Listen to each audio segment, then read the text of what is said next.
Good morning to all of you again, and again welcome to our political science class 12th class. तो अपन ने सारा south Asian जो अपना पूरा था association of south east Asian Nations इसके बारे में पूरा पढ़ा था। अपन ने पूरा इसके ऊपर गए थे और काफ़ी सारी चीज़ें अपने को मिली थी। अब अपना जो एशिया के अंदर जो एक कंट्री और है जो कि बहुत तेज़ी के साथ डेवलप हुई है और वो कंट्री है चाइना। देखते हैं। Let us now turn to the third major alternative centres of power and our immediate neighbour China.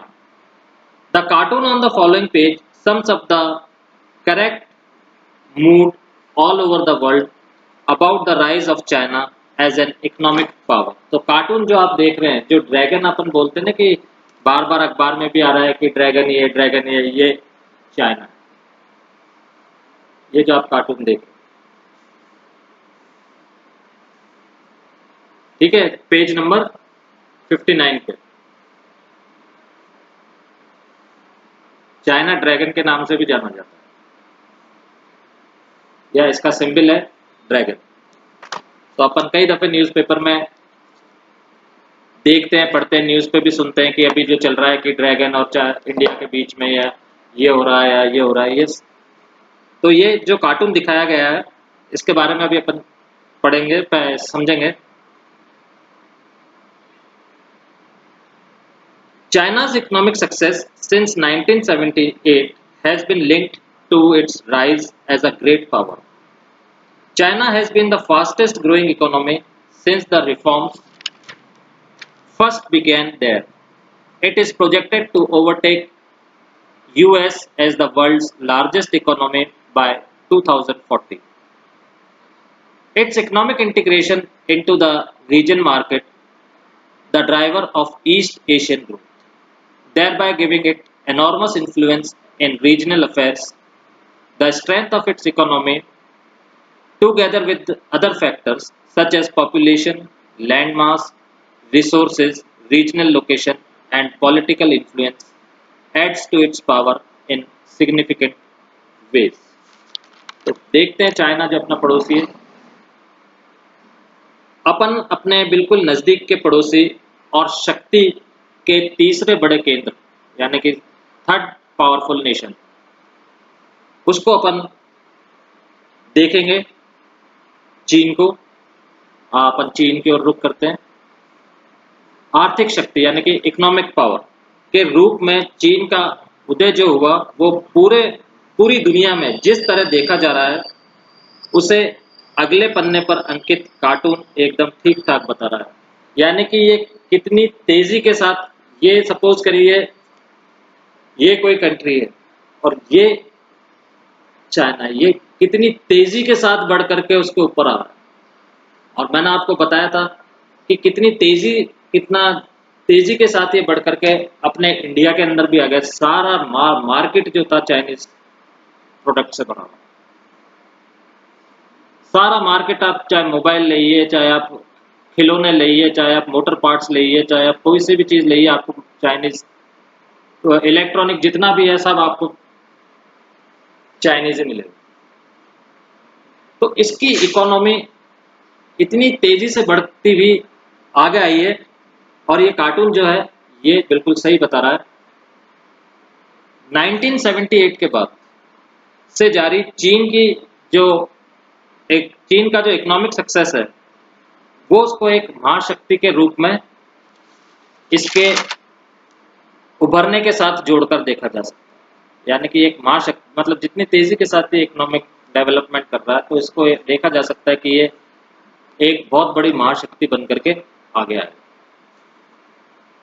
Economic या आर्थिक सुधारों को शुरुआत करने के बाद से चीन सबसे ज़्यादा तेजी से आर्थिक वृद्धि कर रहा है। यानी कि इकोनॉमिक रिफॉर्म्स, आर्थिक सुधार और जो इसके इकोनॉमिक रिफॉर्म्स जो पहले थे उनमें इसने क्या किया, चेंजेस किए। और उन चेंजेस की वजह से क्या है, ये बहुत तेज़ी के साथ जो इसकी इकोनॉमी है उसके अंदर बहुत तेजी के साथ ये आगे बढ़ता चला जा रहा है और माना जाता है कि इस रफ्तार से चलते हुए 2040 तक की वह दुनिया का सबसे बड़ी आर्थिक शक्ति अमेरिका से आगे निकल जाएगा। और ये माना जा रहा है कि 2040 तक ये जो अभी जो एट प्रेजेंट दुनिया की सबसे बड़ी इकोनॉमिक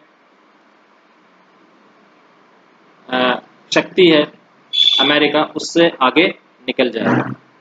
रिफॉर्म्स का मतलब होता है सुधार या चेंज। सुधार कब आता है? जब अपन चेंज आता है। हाँ, चेंजेस बोल दीजिए, सुधार बोल दीजिए, एक ही बात, ठीक है। चेंजेस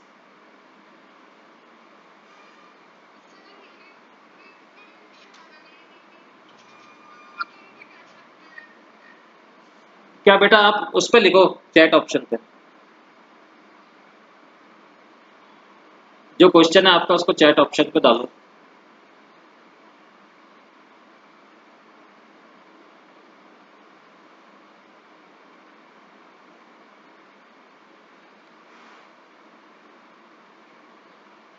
नहीं, हिंदी में संशोधन, संशोधन तो रिफॉर्म्स का मतलब संशोधन तो दूसरी चीज हो जाता है। संशोधन मीन्स अमेंडमेंट्स होता है। इसका मीनिंग है, आप तो एक बात जान लो, जो रिफॉर्म्स है, रिफॉर्म्स का मतलब होता है चेंजेस।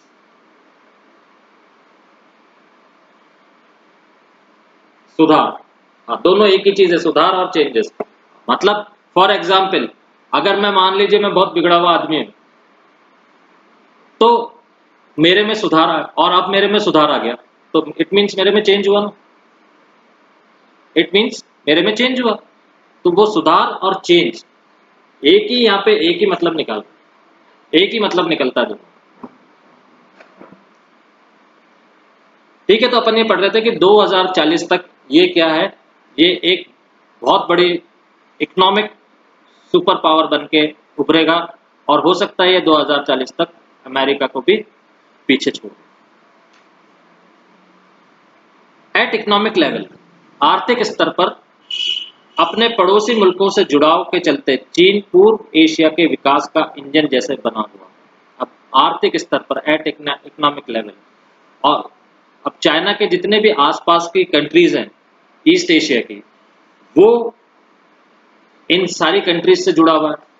और वो क्या कैसे काम कर रहा है कि वो तो इंजन है और सब उसके पीछे चल गए विकास में, डेवलपमेंट में, कि वो तो खड़ा हो गया एज अ इंजन, और जितनी बाकी की अनडेवलप्ड कंट्रीज हैं या डेवलपिंग कंट्रीज हैं ईस्ट की, वो सब क्या है, उसके पीछे चल रही है।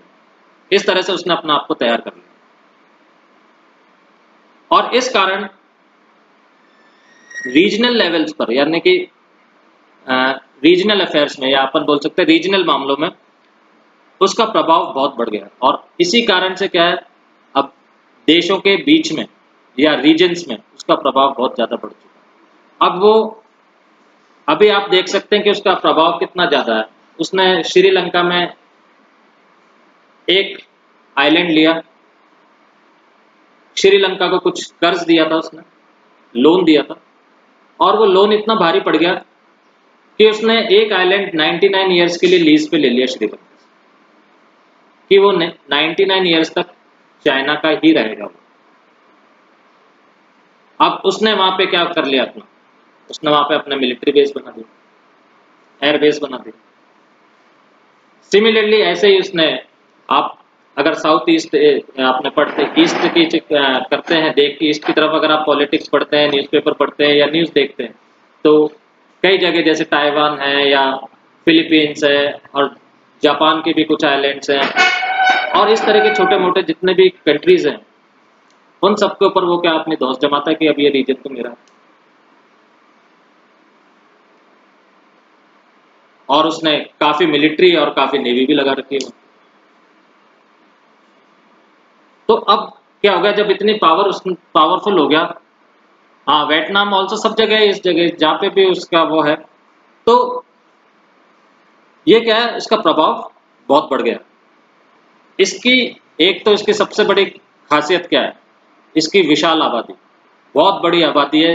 वर्ल्ड की नंबर 1 पॉपुलेशन का है चाइना, सेकंड नंबर पे अपना इंडिया है, फर्स्ट पे चाइना। चाइना की पॉपुलेशन सबसे ज़्यादा है दुनिया में, बहुत बड़ी पॉपुलेशन है, बड़ा भूभाग, और इसका जो लैंड है चाइना, ये बहुत बड़ा एरिया है, इंडिया से भी बड़ा है, इंडिया से बहुत बड़ा है। जो चाइना का चाइना अगर आप देखते हो ऊपर, अपने ऊपर ही कंट्री है चाइना, बहुत बड़ा है। देन रिसोर्सेज, इसके पास रिसोर्सेज बहुत ज़्यादा है, सारी रिसोर्सेज हैं इसके पास।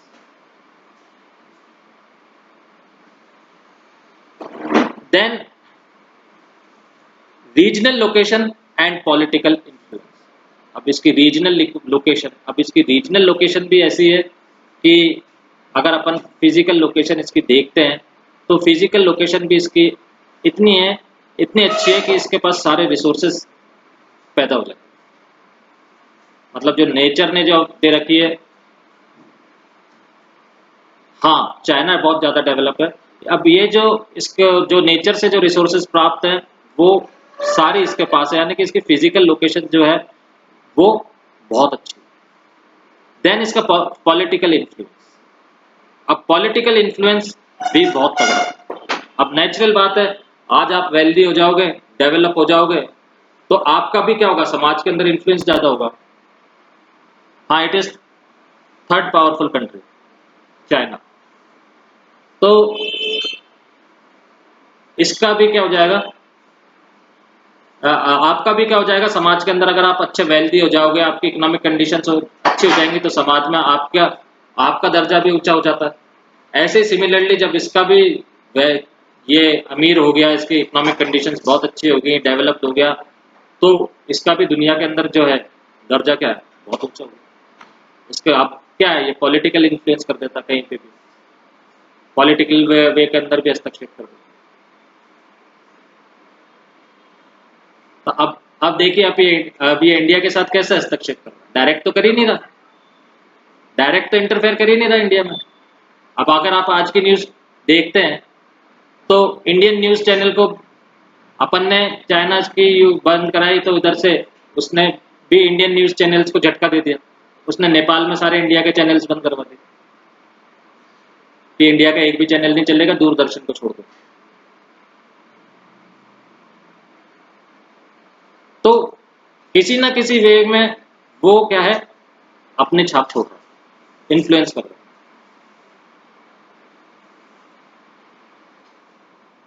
तो ये सारी चीजें क्या हैं, इसको एक मिलकर क्या करते हैं, चीन के प्रभाव को कई गुना बढ़ा देते हैं। तो इसका जो इन्फ्लुएंस है उसका कई गुना बढ़ जाता है इन सारी चीजों से। दो चीजें जो सबसे मेन चीज है वो है इसकी रिसोर्सेज, और रिसोर्सेज हैं तो इसका पॉलिटिकल इन्फ्लुएंस बहुत ज्यादा है। क्यों? क्योंकि कई चीजें ऐसी है दुनिया के अंदर जो जिनके पास वो रिसोर्स है नहीं, वो चाइना से लेती है, तो इसका इन्फ्लुएंस बहुत ज्यादा बढ़ जाता है।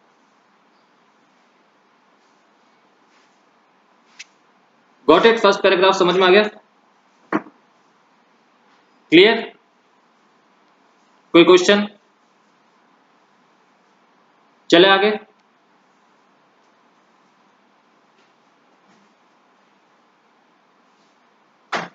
चलो, after the inception of the People's Republic of China in 1949, following the Communist Revolution under the leadership of Mao, its economy was based on the Soviet model. The economically backward Communist China chose to sever its links with the capitalist world. It had little choice but to fall back on its own resources and for a brief period on Soviet aid and advice.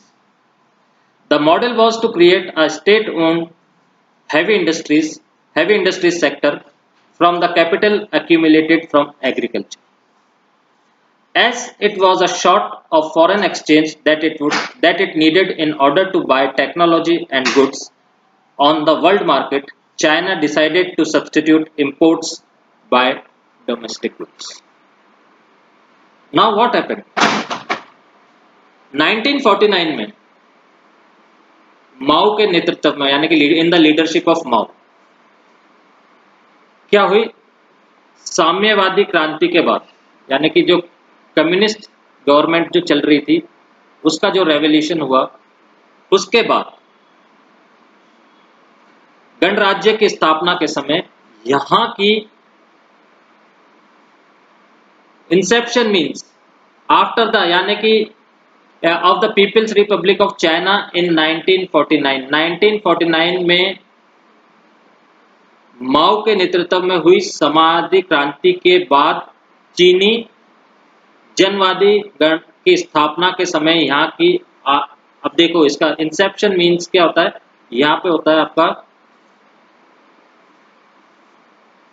नेतृत्व का, नेतृत्व किसी का leadership, ठीक है। एक तरह से आप इसको लीडरशिप भी बोल सकते हैं, एक तरह से आप इसको स्थापना भी बोल सकते हैं कि मतलब स्थापना हुई किसके लीडरशिप में हुई, माओ के लीडरशिप में हुई। स्थापना किसकी हुई, पीपल्स रिपब्लिक ऑफ चाइना की, ठीक है। और वहां पे जो पहले जो कम्युनिस्ट गवर्नमेंट चल रही थी उसका, हाँ नहीं, प्रेसिडेंट तो बाद में था चाइना का, बट शुरू के अंदर अपने को ये बता रखा है वो लीडर था किसका, जो पीपल्स रिपब्लिक ऑफ चाइना, ठीक है, उसका लीडर था, बाद में प्रेसिडेंट हुआ वो, और उसकी लीडरशिप के अंदर क्या हुआ, पीपल्स रिपब्लिक ऑफ चाइना की स्थापना हुई। इंसेप्शन मीन्स स्थापना। और ये किसके, हाँ लीडर ही था, ये अपने को साफ ही लिख रखा है ना, revolution under the leadership of Mao. यहाँ पे कहाँ लिख रखा है प्रेसिडेंट ऑफ चाइना, कहीं लिखा हुआ है क्या प्रेसिडेंट ऑफ चाइना, नहीं लिखा हुआ, लीडरशिप लिखा हुआ।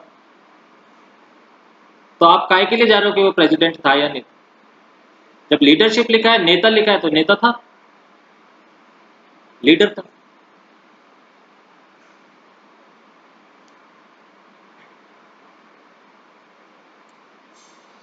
अब इसकी इकोनॉमी किसके ऊपर बेस्ड थी, सोवियत मॉडल के ऊपर आधारित थी, पूरी इकोनॉमी किसके ऊपर बेस्ड थी, इकोनॉमी मॉडल पर आधारित थी।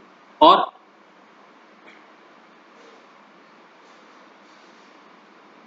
जो अगर अपन इसको आर्थिक रूप से, क्या था ये, उस समय पिछड़ा हुआ था, पिछड़ा हुआ कम्युनिस्ट कंट्री हुआ करता, एक समय था 1978 से पहले, जब चाइना भी क्या था, बहुत पिछड़ा हुआ था, पिछड़ा हुआ देश माना जाता था, बैकवर्ड कंट्री माना जाता था। और इसकी इकोनॉमी किसके ऊपर डिपेंड थी, किसके मतलब किसके प्रिंसिपल पे डिपेंड थी, सोवियत मॉडल के ऊपर डिपेंड थी, ठीक है।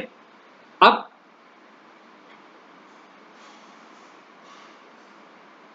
और इसी कम्युनिस्ट ने क्या हुआ के कारण कि अब जैसे सोवियत, अपन ने सोवियत ये पढ़ा था अपने पीछे जो पढ़ा था, उसके अंदर क्या था कि सोवियत रूस ने भी क्या था, जितनी भी कैपिटलिस्ट कंट्री थी, वेस्टर्न कंट्रीज थी, उनके साथ अपने रिश्ते तोड़ लिए थे। और उसका क्या हाल हुआ था, अपन ने सब डिसइंटीग्रेशन हो गया।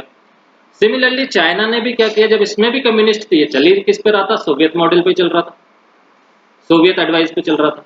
अब इसने भी क्या किया, जितनी भी कैपिटलिस्ट कंट्री थी सबसे रिश्ते तोड़ लिए,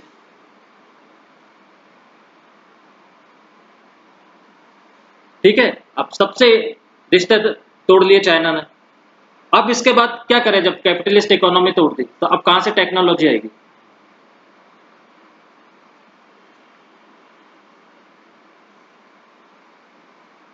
और फिर जब इसने रिश्ते तोड़ लिए तो अब ऐसे में इसके पास अपने ही संसाधनों से गुजारा करने के अलावा कोई चारा नहीं। अब जब सबसे रिश्ते टूट गए तो जो इसके पास रिसोर्सेज हैं, अब इसको उसी से काम चलाना था, वही टेक्नोलॉजी इस्तेमाल करनी थी, या खुद ही अपने दिमाग से न्यू टेक्नोलॉजी को वो इन्वेंट करो। तो ये अब जब सबसे तोड़ ली तो जब जो इसके पास रिसोर्स थे इसकी कंट्री के अंदर, इसको उसी से काम निकालना पड़ रहा था। थोड़े समय तक तो इसे सोवियत रूस ने मदद दी और इसको कुछ सलाह भी दी। फिर इसने विकास का जो मॉडल अपनाया, फिर इसने जो डेवलपमेंट मॉडल अपनाया चाइना ने, उसमें जो सबसे बड़ी मॉडल था वो था खेती से, यानी कि एग्रीकल्चर से कैपिटल को प्रोड्यूस करना। जो मैं अभी अपन हिस्ट्री में पढ़ रहे थे ना कि इंडिया की 65% पॉपुलेशन एग्रीकल्चर के ऊपर डिपेंड है। तो इसने क्या किया, इसने कहा कि अब कैपिटल कहाँ से निकाला जाए, यानी कि वेल्थ कहाँ से निकाली जाए, एग्रीकल्चर से निकाली जाए। लगाया लोगों को काम को, किया एग्रीकल्चर प्रोडक्शन, जबरदस्त प्रोडक्शन किया एग्रीकल्चर, खूब वेल्थ कमाई, यानी कि अपने ही रिसोर्सेज से इसने अपने को ही बना लिया। पूंजी निकालकर, यानी कि कैपिटल निकालकर, उसमें खेती से कैपिटल निकालकर सरकारी नियंत्रण में बड़े उद्योग खड़े करने पर जोर दिया। अब उसमें से कैपिटल निकाला, वेल्थ निकली एग्रीकल्चर में से, फिर जो वेल्थ निकली उसके ऊपर उस वेल्थ से बड़ी बड़ी इंडस्ट्रीज लगाई उस वेल्थ से। और वो इंडस्ट्रीज किसके कंट्रोल में थी, गवर्नमेंट के कंट्रोल में। बड़ी बड़ी इंडस्ट्रीज लगाई और सारी इंडस्ट्रीज क्या थी, गवर्नमेंट के कंट्रोल में।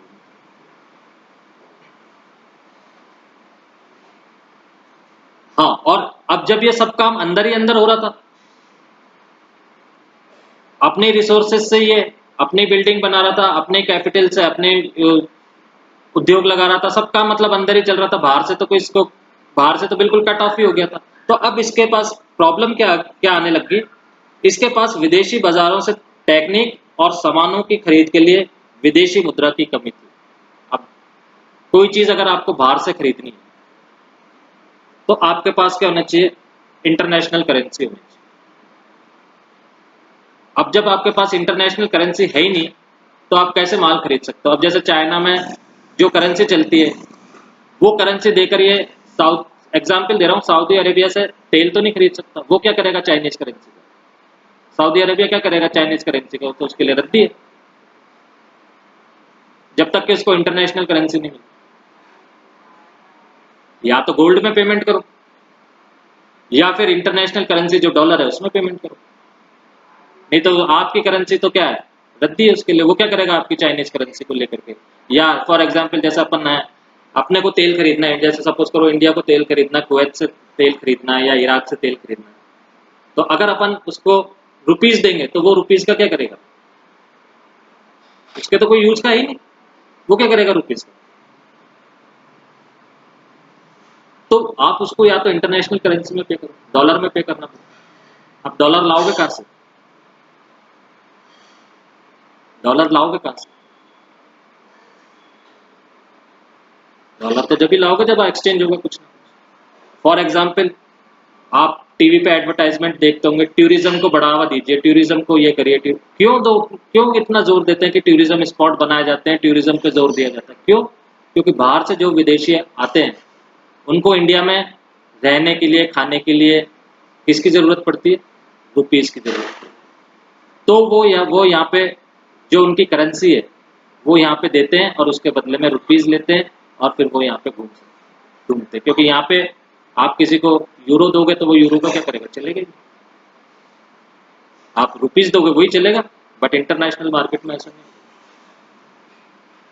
इंटरनेशनल मार्केट में तो यही चलेंगे, यूरो है, डॉलर है, यही चलेंगे। तो उसके पास क्या होगी, अब उसके पास जब उसके सारे ही मामला इंटरनल था तो उसके पास कमी किसकी हो रही थी, डॉलर की। यानी कि जो इंटरनेशनल करेंसी है या फॉरेन करेंसी है उसकी इसको प्रॉब्लम होने लगी। इसलिए चीन ने डिसाइड किया to substitute imports by domestic goods. उसने क्या किया, चीन ने आयातित सामानों को धीरे धीरे घरेलू स्तर पर ही तैयार करना शुरू कर दिया। अब जो भी चीज वो इंपोर्ट करते थे, जो भी चीज बाहर से आती थी, जैसे भी आई, थोड़ी सी भी आई, एक ही आई, जैसे एक ही टीवी आया, चाइना ने उसको देख करके बनाना स्टार्ट कर दिया। उसने यही नहीं बोला कि भाई मेरे को 50 और भेज दो, 100 और भेज दो, उसने खुद बनाने शुरू कर दिया। पैसे नहीं थे, जितने पैसे सपोज करो उसके पास थोड़े से ही पैसे हो, थोड़े से पैसे से एक ही टीवी आया, बाहर से आया, सपोज करो अमेरिका से वो एक टीवी लेकर के आया उसके देश में, थोड़े से पैसों में इतना से आ सकता है। उसने उसके देखा देखी उसने अपनी इंडस्ट्रीज में बनाने शुरू कर दिया। तो उसने ये काम करना शुरू किया। समझ में आया ये पैराग्राफ? क्लियर? क्लियर हो गया? ठीक है, तो फिर अपना टाइम भी हो गया और